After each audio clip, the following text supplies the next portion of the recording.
تو مفتی صاحب کی بات کو ذرا مفتی صاحب کے اوپر الٹا کرتے ہیں کہ اگر کائنات خود نہیں بن سکتی تو پھر کائنات کو بنانے والا کیسے خود بن سکتا ہے؟ یعنی آپ کہہ رہے ہیں گاڑی خود چل نہیں سکتی تو گاڑی خود بن کیسے سکتی ہے؟ تو چلیں پھر کائنات خود نہیں بن سکتی تو کائنات کو بنانے والا خود کیسے بن سکتا ہے؟ کیونکہ گاڑی کا چلنا جو ہے ایک سمپل کام ہے، ایک عام سی بات ہے، یعنی آسان کام ہے گاڑی کے بنانے کے مقابلے میں. یعنی کائنات کا بنانا کائنات کے بنانے والے کو بنانے سے آسان کام ہے. تو اگر کائنات خود نہیں بن سکتی کیونکہ بڑا مشکل کام ہے یہ، پھر اس کا بنانے والا بھی خود نہیں بن سکتا. تو مفتی صاحب آپ اپنی ہی جو ہے نا، اب خود اپنے ہی دام میں صیاد آ گیا، آپ اپنی ہی بات کی منطق میں پھنس گئے ہیں اور اپنے آپ کو ہی منطقی طور پہ غلط ثابت آپ نے کر دیا. جب آپ نے یہ کہا کہ گاڑی خود چل نہیں سکتی تو گاڑی خود بن نہیں سکتی، تو پھر جب کائنات خود بن نہیں سکتی تو کائنات کو بنانے والا خود کیسے بن سکتا ہے؟ ٹھیک ہے، تو یہ بات ہے کہ ان باتوں پہ ذرا مفتی صاحب تھوڑا سا غور کریں اور ان کو سمجھیں. تو ملحد غالب کمال کی باتوں پہ بھی تھوڑا سا غور کریں، کیونکہ یہ سارے سوال جو آپ سے لوگ کر رہے ہیں، اور آج کل آپ بار بار ملحد نے مجھ سے بات کی، ملحد نے مجھ سے سوال کیا، ملحد کی میں تقریر سن رہا تھا. ہمیں پتا ہے کہ آپ ہماری تقریریں سنتے ہیں اور آپ کو پتا ہے کہ ہم کیا باتیں کرتے ہیں، اور آپ کے چہرے کی ناگواری بھی ہمیں صاف نظر آتی ہے کہ جب ہمارے مشکل سوال آپ سے پوچھے جاتے ہیں تو آپ کے لیے کتنا مشکل ہو رہا ہوتا ہے ان کے جواب دینا. تو تھوڑا سا حوصلہ رکھیں اور تھوڑا سا اپنی منطق پہ اور تھوڑا سا سائنس پہ آپ کو کام کرنے کی ضرورت ہے تاکہ آپ کو پتہ لگے. پھر انہوں نے یہ کہا کہ ملحد کہتے ہیں کہ کائنات کو بنانے والا جو ہے وہ مسلمانوں کا اللہ نہیں ہو سکتا. بالکل جی، ہم یہ کہتے ہیں اور ہم آپ کو اس بات کی گارنٹی دینے کو بھی تیار ہیں کہ کائنات کو بنانے والا بالکل بھی مسلمانوں کا اللہ ہونے کا دور دور تک کوئی امکان نہیں ہے. اس کی بڑی سمپل سی وجہ ہے. آپ یہ سمجھتے ہیں کہ جب ہم بات کرتے ہیں کہ کائنات کو بنانے والا آپ کا اللہ نہیں ہے، کسی اور کا اللہ ہے، تو آپ یہ فرض کر رہے ہیں. ہم یہ بھی نہیں کہتے. ہم یہ کہتے ہیں کہ اگر ہم یہ مان بھی لیں کہ کائنات بنی ہوئی ہے تو آپ ثابت کیسے کریں گے اسے ایک ہی اللہ اور ایک ہی آپ کے اللہ نے بنایا ہے؟ ایسا بھی تو ہو سکتا ہے کہ کسی ہائر ڈائمینشن میں کوئی سائنسدان بیٹھے ہوں، کوئی ایلان مسک بیٹھا ہو ادھر اور وہ بیٹھ کے جو ہے نا پوری کائناتیں بنا رہا ہو، اور لاکھوں کی تعداد میں، ہزاروں کی تعداد میں سائنسدان اس نے بٹھائے ہوں اور آپ ان کا تجربہ گاہ ہوں. ایسا بھی تو ہو سکتا ہے. آپ یہی کیوں فرض کر رہے ہیں؟ آپ ہماری باتوں میں سے وہی پک اینڈ چوز کیوں کر رہے ہیں جو کہ آپ کو سوٹ کرتا ہے؟ ہم تو یہ کہتے ہیں کہ ہم پہلی بات تو یہ ہے کہ جب آپ ہمیں ثبوت دیں گے کہ کائنات تخلیق شدہ ہے تو تب ہم مانیں گے، کیونکہ ہمیں کائنات میں ہر طرف کائنات کا ارتقاء ہوتا دکھائی دیتا ہے، کائنات ایوالو ہو رہی ہے. اور یہ سائنسی باتیں ہیں مفتی صاحب، اور بالکل سامنے نظر آ رہا ہے کہ آپ کی سائنس تھوڑی نہیں خاصی کمزور ہے. ٹھیک ہے، پھر دوسری بات آپ کرتے ہیں کہ قرآن، اللہ جو ہے وہ تو تورات انجیل اور قرآن میں اپنا انٹروڈکشن کرا رہا ہے بار بار. تو جی پہلی بات تو یہ ہے کہ قرآن میں اللہ اپنا انٹروڈکشن نہیں کرا رہا، محمد اپنے نیریٹو کے بارے میں جو کہ وہ کائنات سے متعلق رکھتے ہیں کہ اس کا کوئی بنانے والا ہے وہ بیان کر رہے ہیں. اور دوسری بات ہے تورات اور انجیل. بھائی آپ یہ سمجھتے ہوں گے، آپ بھی نہیں مانتے کہ تورات اور انجیل جو ہے وہ اللہ کی آج اس طرح کی کتابیں ہیں جس طرح کی نازل ہوئی تھی، مگر ہم تو یہ مانتے ہی نہیں ہیں کہ وہ بھی اللہ نے نازل کی تھی، اور ہم یہ بھی نہیں مانتے کہ قرآن اللہ نے نازل کیا تھا. آپ کو یہ بات ثبوتوں سے ثابت کرنی ہوگی. اور بارہا قرآن کو، انجیل کو، تورات کو جب بھی دیکھا جاتا ہے یہ سائنسی طور پہ غلط، منطقی طور پہ غلط، اخلاقی طور پہ غلط، انسانی ہمدردی سے اور انسانی عقل سے آری جہالت پہ مبنی کتابیں دکھائی دیتی ہیں. تو آپ 100 بار یہ راگ الاپتے رہیں کہ قرآن میں یہ لکھا، انجیل میں یہ لکھا، تورات میں یہ لکھا. بھائی تینوں انسانوں نے لکھی ہوئی جھوٹی کتابیں ہیں، اور ان تینوں میں جو بھی کائنات کے بارے میں دعویٰ کیا جاتا ہے کہ خدا نے بنائی، اللہ نے بنائی، فلاں نے بنائی، ڈھمکا نے بنائی، وہ سب کے سب انسانوں کے تخیلات یا انسانوں کے تصورات ہیں. پرانے انسانوں کو پتہ نہیں تھا، اس لیے وہ کچھ بھی جو ان کو سمجھ آتا تھا وہ اپنی مرضی کے مطابق لکھ کے لوگوں کو اس سے امپریس کرنے چلے آتے تھے. ٹھیک ہے، تو قرآن کیا ہے؟ قرآن 1400 سال پہلے آنے والے حضرت محمد، اگر کہ آپ مانتے ہیں کہ یہ ان کا کلام ہے، تو یہ ان کی لکھی ہوئی ایک کتاب ہے اور ان کی کم علمی کو بارہا دکھاتی ہے. آپ نے پھر یہ کہا کہ انسان مٹی سے بنا ہے اور اللہ اسے مٹی میں واپس ملا دے گا اور پھر مٹی سے اسے دوبارہ زندہ کر لے گا. بھائی اس بات کا آپ کوئی بھی ثبوت کہیں سے بھی نہیں دے سکتے. آپ کا ہی قرآن 10 جگہ پہ 10 باتیں کرتا ہے. ایک جگہ پہ انسان کو خون سے بنایا گیا، خون کے لوتھڑے سے. دوسری جگہ پہ انسان کو پانی سے پیدا کیا گیا، سب چیزوں کو. تیسری جگہ پہ انسان کو مٹی سے پیدا کیا گیا. تو اب مجھے بات بتائیں کہ انسان مٹی سے پیدا ہوا ہے، خون سے پیدا ہوا ہے یا پانی سے پیدا ہوا ہے؟ قرآن میں اس بات میں تضاد ہے اور آپ اس بات کو جانتے ہیں، مگر آپ اپنی بھولی مسلمان آڈینس کو دھوکہ دیتے ہیں صرف اور صرف، اور اس لیے آپ یہ کہہ دیتے ہیں کہ جی ہاں جی کس سے بنا؟ تو بھائی پانی سے تو برف بن سکتی ہے اور مٹی سے گھڑا بن سکتا ہے، تو آپ یہ بتا دیں کہ پانی سے بننے والی برف اور مٹی سے بننے والا گھڑا دونوں ایک چیز ہوتی ہیں یا مختلف چیزیں ہوتی ہیں؟ تو بھائی آپ کی منطق جو ہے اگر آپ کے دعویٰ جات کو منطق کی کسوٹی کے اوپر پرکھا جائے تو وہ پاش ہو جاتی ہے، اور خود سے ہی آپ نے جتنی باتیں اس ویڈیو میں کی انہی سب باتوں میں آپ ہر جگہ خود ہی سے کلیش کرتے ہوئے دکھائی دیے۔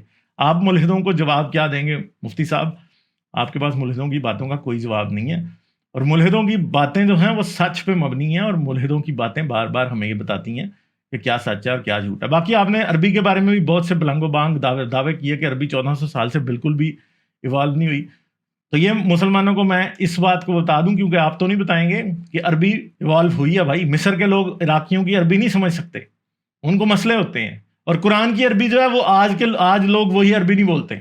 یہ جھوٹ ہے، مفتی صاحب جھوٹ بول رہے ہیں سرے سے ہی، ٹھیک ہے؟ تو یہ باتیں جو ہے نا یہ بالکل غلط باتیں ہیں، ان کو کوئی بالکل بھی جو ہے نا وہ آپ نہیں کر سکتے بالکل بھی۔ پھر انہوں نے یہ بھی کہا کہ جی اگر کائنات کا بنانے والا کوئی اصل اللہ ہے اور وہ بولتا نہیں ہے تو پھر اسی اللہ کو مان لو جو کہ بول رہا ہے۔ تو بھائی ایک آدمی سچا ہے اور وہ بولتا نہیں ہے، میں آپ کی دلیل کے بارے میں جواب دے رہا ہوں، ویسے تو میں کہہ ہی نہیں رہا کہ کائنات کے بنانے والا کوئی اللہ ہے۔ بھائی آپ ثبوت دیں گے تو ہم مانیں گے، اور ثبوت ایک ایسی چیز کا جو سب سے بڑا دعویٰ ہوتا ہے نا اس کا ثبوت سب جگہوں سے دینا پڑتا ہے، منطقی ثبوت بھی ہوگا، سائنسی بھی ہوگا، پھر اس پہ آپ دلالت کریں گے تو اس کے بعد ہم دیکھیں گے۔ مگر آپ نے مفتی صاحب کوئی ثبوت نہیں دیا قرآن کے علاوہ، اور قرآن کا ثبوت محمد کا ثبوت قرآن، یہ سرکولر لاجک ہے، یہ ایک منطقی بے ایمانی ہوتی ہے سرکولر لاجک کہ جی میرا گواہ جو ہے وہ حارث سلطان ہے، حارث سلطان کا میں ہوں، ٹھیک ہے؟ یہ سرکولر لاجک ہوتی ہے، یہ منطقی بے ایمانی ہوتی ہے۔ جن لوگوں کے پاس کوئی منطق نہیں ہوتی یا جھوٹے جو لوگ ہوتے ہیں وہ یہ باتیں کرتے ہیں، اور یہی بات آپ کے ہاں ہے کہ آپ کہتے ہیں رسول اللہ کے سچے رسول ہیں، کدھر سے ثابت ہوتا ہے؟ قرآن سے، اور قرآن کہاں سے ثابت ہوتا ہے؟ محمد سے۔ محمد کہاں سے ثابت ہوتے ہیں؟ رسول قرآن سے، قرآن محمد قرآن محمد قرآن، سرکولر لاجک، جھوٹ، سب کچھ یہی ہے، ٹھیک ہے؟ تو پھر آپ نے یہ کہنا شروع کر دیا کہ اللہ تو بیچ میں کہتا ہے عورت کو بیوی بناؤ، اچھے کام کرو، یہ کرو وہ کرو۔ بھائی قرآن میں اللہ یہ بھی کہتا ہے کہ عورت کو لونڈی بھی بناؤ، صرف بیوی بنانے کی بات نہیں قرآن میں اللہ کرتا، نہ اسلام صرف عورت کو بیوی بنانے کی بات کرتا ہے۔ آپ گرل فرینڈ کہتے ہیں نا، تو بھائی گرل فرینڈ لونڈیوں سے بہت اچھی ہوتی ہے، اور گرل فرینڈ آج کل جس طرح کی بیویاں مسلمان بناتے ہیں اور پہلے جس طرح کی بناتے تھے اس سے بھی بہت بہتر ہوتی ہے، اس کی اپنی مرضی ہوتی ہے، مگر لونڈی کی تو کوئی مرضی نہیں ہوتی، ٹھیک ہے؟ آپ خرید لیں، اس کو بیچ دیں، اس کو جب چاہے بیچ دیں، اس کا جب چاہے ریپ کریں، اس کے پاس کوئی نو کہنے کا اختیار نہیں ہے، وہ پریگننٹ کریں اس کو، چاہے جو مرضی کریں، اس کے باپ بھائی بہن بھائی اس کا پورا خاندان چھوٹ جائے، آپ اسے جہاں مرضی بیچ دیں، آپ کی مرضی ہے، آپ اس کے مالک ہیں، آپ اس کے لیے خدا ہیں۔ غلامی جو اسلام میں ایگزسٹ کرتی ہے نا اصل میں انسانی خدائی کا سب سے بڑا انکار ہے۔ کیوں؟ کیونکہ آپ ایک غلام کا جو آقا ہوتا ہے اس کو اس کے لیے خدا بنا دیتے ہیں، اور غلام کی تو کوئی آزاد مرضی بھی نہیں ہوتی، ٹھیک ہے؟ تو غلامی جو ہے، آپ کہتے ہیں کہ قرآن اچھائی بتاتا ہے، اسلام اچھائی بتاتا ہے، اسلام اور قرآن انسان کو درندہ بناتا ہے اور انسان کو اتنا برا بناتا ہے کہ وہ لونڈیاں بھی بناتا ہے، وہ لوگوں کو قتل بھی کرتا ہے۔ یہ بوکو حرام والے، یہ آئسس والے، یہ طالبان، یہ آپ کے ہی تو بھائی ہیں نا بھائی، یہ ملحدوں نے تو پیدا نہیں کیے، یہ ہندوؤں نے بھی نہیں پیدا کیے، یہ عیسائیوں نے بھی پیدا کیے، یہ آپ کے اسلام نے پیدا کیے ہیں، آج کی دنیا میں یہ موجود ہیں، اور اسی لیے آج کی دنیا کا سب سے بڑا مسئلہ جو ہے وہ اسلام ہے۔ تو اخلاقی جواز اگر آپ کے اسلام کا تلاش کیا جائے تو زیرو ہے۔ آپ کے رسول اللہ کی اخلاقیات کو اگر پرکھا جائے تو وہ آج کے انسانوں کے معیار پہ پورا نہیں اترتی۔ مفتی صاحب مبارک ہو آپ کو کہ آپ نے کسی 6 سال کی بچی سے شادی نہیں کی، اس لیے آپ رسول اللہ سے ایک بہتر انسان ہیں، ٹھیک ہے؟ آپ نے بنو قریظہ کے لوگوں کو قتل کروا کے ان کی بیویوں اور بچوں کو دمشق کے بازار میں نہیں بیچا، اس لیے آپ ایک بہتر انسان ہیں۔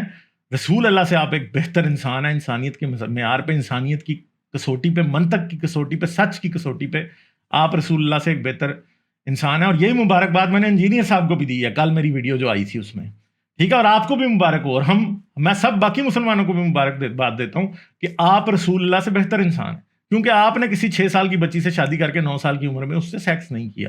اسی طرح آپ نے بنو قریظہ کے آدمیوں کو قتل کرا کے ان کی بیویوں کو لونڈیاں بنا کے اور ان کے بچوں کو غلام بنا کے دمشق کے بازاروں میں نہیں بیچا، آپ نے خیبر کی لڑکیوں کے ریپ نہیں کیے، اس لیے آپ رسول اللہ سے اور ان کے صحابیوں سے بہت بہتر انسان ہیں، اور اپنے آپ کو 1400 سال پرانے معیار اخلاقیات کے مطابق ماپنے کے بجائے آج کے معیار اخلاقیات کے مطابق ماپیں، اور اپنے آپ کا جو آج کا اخلاقیات کا معیار ہے وہ اس معیار سے بہت اچھا ہے۔ آج آپ کے دلوں میں اس وقتوں سے بہت زیادہ رحم ہے، آج آپ انسانیت کی اس سے زیادہ قدر کرتے ہیں، تو اپنی قدر کریں، آپ سمجھیں کہ آپ اچھے لوگ ہیں۔ اور اس کے ساتھ ساتھ یہ جو آپ سمجھتے ہیں کہ مفتی صاحب نے بڑی چھلانگ لگائی، مفتی صاحب یہ سمجھ رہے ہیں کہ جی وہ ملحدوں کے سوالوں کے جواب دے رہے ہیں، تو مفتی صاحب آپ ہمارے سوالوں کے جواب نہیں دے رہے، کیونکہ آپ ہر بار ہمارے سوالوں کو توڑ مروڑ دیتے ہیں اور اس کے بعد اپنے سوالوں کے جواب دیتے ہیں اور لوگوں کو یہ بتاتے ہیں کہ یہ ملحدوں کے سوال ہیں۔ تو مفتی صاحب آپ نے ہمارے سوالوں کے جواب نہیں دیے، اور ہمارے سوالوں کے منطقی جواب آپ کے پاس ہیں بھی نہیں، کیونکہ آپ صرف قرآن و حدیث اور مسلمانیت تک محدود رہنا چاہتے ہیں، مگر ہم جو ہیں وہ انسانیت تک پھیلے ہوئے ہیں۔ ہم منطق اور سائنس اور اخلاقیات سب کے سفیئرز میں ہم پھیلتے ہیں۔ ہم صرف قرآن اور حدیث میں اپنی اخلاقیات نہیں ڈھونڈتے، ہم انسان کے کل نالج میں اپنی اخلاقیات، اپنی منطق اور اپنی سائنس ڈھونڈنے کی کوشش کرتے ہیں، اور یہی سب سے بہتر چیز ہے، کیونکہ آج 21ویں صدی میں جو انسان آج کی منطق، آج کی اخلاقیات اور آج کی سائنس کے مطابق اپنے جینے کے اصول بنائے گا، وہی اصل میں کامیاب۔ باقی آپ جہنم سے لوگوں کو ڈراتے رہیں، قرآن کے اور حدیث میں سے لوگوں کو یہ آگ کی دھمکیاں اور یہ فلاں کی دھمکیاں اور ڈھمکاں کی دھمکیاں اور یہ ثابت کرتے ہیں کہ نہیں جی ہم بڑے اخلاقی طور پہ اچھے ہیں، تو مفتی صاحب سوری ٹو سے پاکستان جتنا گھٹیا ملک، جہاں پہ ہر روز باپ اپنی بیٹیوں کے ریپ کر کے مار کے پھینک دیتے ہیں، بھائی ملتے ہیں جو 6 سال سے اپنی بہنوں کو گھروں میں قید کر کے ان کے ریپ کر رہے ہیں، مولوی ملتے ہیں جو کہ روز بچوں کے لاتعداد ریپ پاکستان کے مدرسوں میں بچوں کے ہوتے ہیں روز، ٹھیک ہے، آپ کے مدرسوں میں، دیوبندیوں کے، بریلویوں کے، اہل حدیثوں کے، کوئی مدرسہ ایسا نہیں ہے جس میں نہیں ہوتے۔ تو مولوی جو قرآن سے سب سے قریب ہے وہ غلاظت اور جنسی بربریت سے بھی سب سے قریب، تو اگر اسلام اور قرآن ان میں سے یہ چیزیں نہیں نکال سکتا، پھر آپ کیسے کہہ سکتے ہیں کہ باقی لوگوں کو وہ ایک اچھا راستہ دکھا سکتا ہے؟ باقی خدا کا جو مسئلہ ہے، خدا کے مسئلے پہ آپ مجھ سے بات کر سکتے ہیں، غالب کمال ملحد آپ سے خدا کے وجود پہ یا اسلام پہ اگر آپ کا دل کرے وکالت کرنے کے لیے اسلام کی اخلاقیات پہ، تو اس پہ بھی آپ سے بات کی جا سکتی ہے۔ جب آپ چاہیں گے بات کرنا، ہم آپ سے بات کر لیں گے۔ تو جی چلیں جی، اپنا خیال رکھیں، بہت شکریہ، آداب۔ لائک، شیئر اور سبسکرائب کرنا مت بھولیں۔ اس کے ساتھ ساتھ آپ میرے چینل کو پیٹریون پر سپورٹ کر سکتے ہیں۔ پیٹریون کا لنک ویڈیو کی ڈسکرپشن میں ہے۔